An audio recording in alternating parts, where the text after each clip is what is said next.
Well, 2026 has opened with a bout of chaos, a move toward new wars and new confrontations, economic collapse. The question this year is, what can we do to put this empire out of business?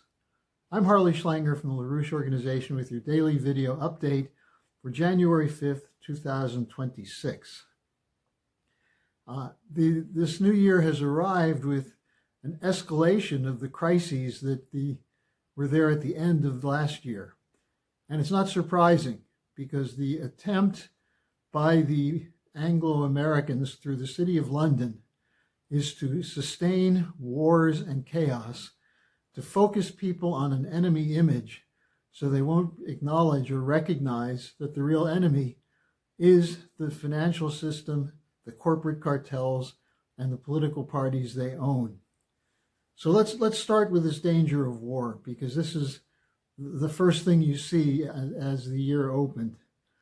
You had this attempt to, what the Russians say was an attempt to assassinate Vladimir Putin, with 91 drones shot at his home near Valdai. Now, immediately, the CIA came out and said that's a lie, that it didn't happen. And Trump, who initially seemed to be concerned about the attempt on Putin's life, then turned around and went with the CIA lie and said that he's not sure whether that happened or not.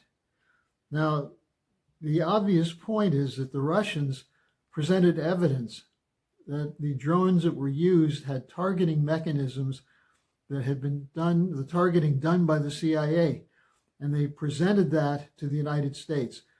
You haven't heard about that in the US media, because what they want to do is to stick to the line that Putin lies and that Putin is actually in big trouble, and that's why he's lying. Now, in addition to the escalation in Ukraine, and by the way, the President Zelensky, the acting President Zelensky, has put in the head of his presidential office, Budanov, who is the head of the Secret Service, the GUR, and the chief assassination deployer for Ukraine. Now he's supposedly the man who's going to work out the peace agreement. So if you believe that, I've got some prime real estate for you in the swamps of Louisiana. Now, in addition to the Ukraine situation, you have Netanyahu continuing to make threats against Iran. And over the last week, we've seen a bit of chaos in Iran. It initially was a result of the effect of the sanctions and the inflation, which has driven the cost of living up so that average Iranians can no longer afford to live. And this is bringing them into the streets. It's a classic color revolution type operation. And there are boots on the ground from the US, from the Mossad, from the British, coordinated assault on the Iranian government. And this is a very dangerous situation, because it plays into the whole potential for Netanyahu to do another strike.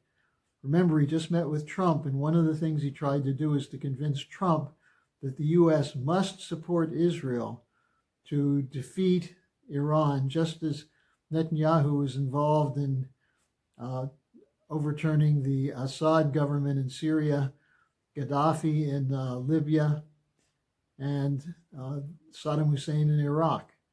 This is all history. It's all fact. And they're trying to do it again in Iran. And this is dividing the Trump supporters in the United States, because many of them don't want to continue having these wars, especially on behalf of the Zionists. Now, the third example is the one that's the big news in the last couple of days: the seizure of the president of Venezuela and his wife, allegedly as a police action to stop drug trafficking. Now, there's a lot more to this story, and we'll be covering it over the next couple of days. What I want to point out today is watch the role of Marco Rubio. Rubio is now positioned to be the viceroy of Venezuela, on top of being in charge of the Agency for International Democracy, the USAID. He's also the National Security Advisor and the Secretary of State. Do you remember 2016, the election campaign? He was one of the leading opponents of Trump. Trump derided him as Little Marco. How did he emerge with this much power? And at the Executive Intelligence Review, we're going to do a deep dive into what's behind the emergence of Rubio as a key figure here. Now, listen to what he said about justifying the actions against Maduro. He said, "We're not going to allow the oil industry in Venezuela to be controlled by adversaries of the United States." And that's why the U.S. had to act against Maduro. Well, is this going to be the new policy? Anytime someone has a difference with the United States, we're going to invade, we're going to kill. This is the tradition of the British Imperial Unipolar Order that turned over to U.S. leadership after World War II, and especially after the assassination of John Kennedy. This is extremely dangerous. And what's most important is that the global South is not going to put up with it. There's a shift toward a new paradigm. And this is the potential to trigger a reaction against the British and the United States. And it really requires the American people to speak out, to have a clear picture of what is at stake here. And that's why I'm pleased to announce that there will be increased coverage in these daily updates of the U.S. presidential election, especially now since Diane Sayre, who ran against Chuck Schumer 4 years ago, Diane Sayre announced yesterday that she will run for president of the United States as an independent candidate. And we'll have more on her campaign, just as we will cover all the candidates. In particular, what Sarah is talking about is using the campaign to highlight the American Declaration of Independence and the tradition of John Quincy Adams as a leader of the United States. Adams was in the Hamiltonian tradition. He was committed to a policy of the Peace of Westphalia, of working for the benefit of the other, for the mutual benefit of other nations. And this was written into the Declaration of Independence and is at the heart of Hamiltonian economic policy. And this is something that Sarah will be emphasizing.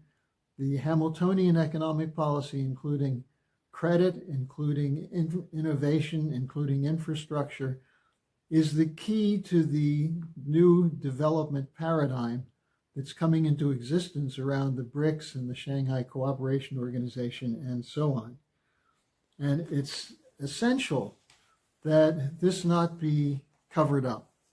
And so we'll make sure you get reports on what she's doing. She has a statement out, and we'll be linking that in the next day or so in the daily update.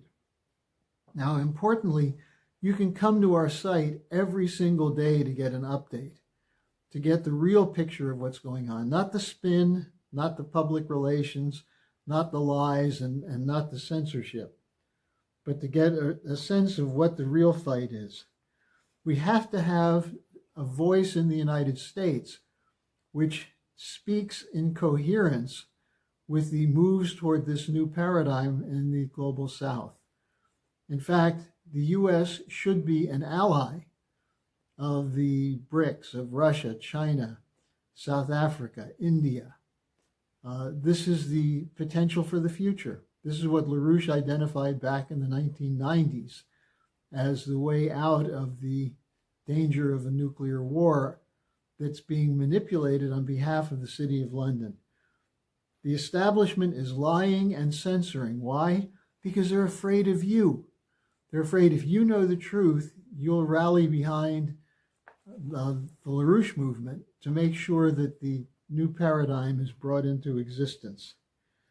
Now, our task is to not to manipulate, not to use spin or public relations, but to inspire the citizens to develop for themselves an independent point of view based on critical thinking.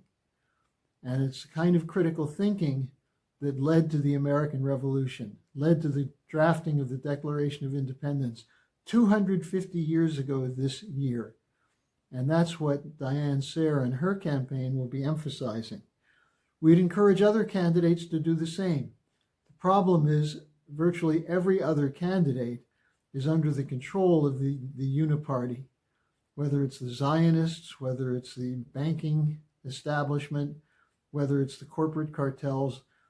There are no adult leaders in the United States. And as a result, people like Rubio can seize control. Who reemerged the last couple of days? Mike Pompeo, praising Trump for the actions in Venezuela. So we have an opportunity to make this year the year of LaRouche, the year of the new paradigm. And we're not talking about ourselves as a handful of people scattered around. We're talking about ourselves as the vanguard of the development of the new majority on the planet. And that's clear from the events of the last months. It's clear that this is fueling the desperation of why they're moving for a new war. And a new war would be very likely a nuclear war. So our mission is to inspire in the US population a quality of thinking that it typifies that of an anti-colonial movement which created our nation 250 years ago. So you'll hear more about this all during this year. Thanks for joining me today. I'll be back every day this week, and we'll have more updates as they come in.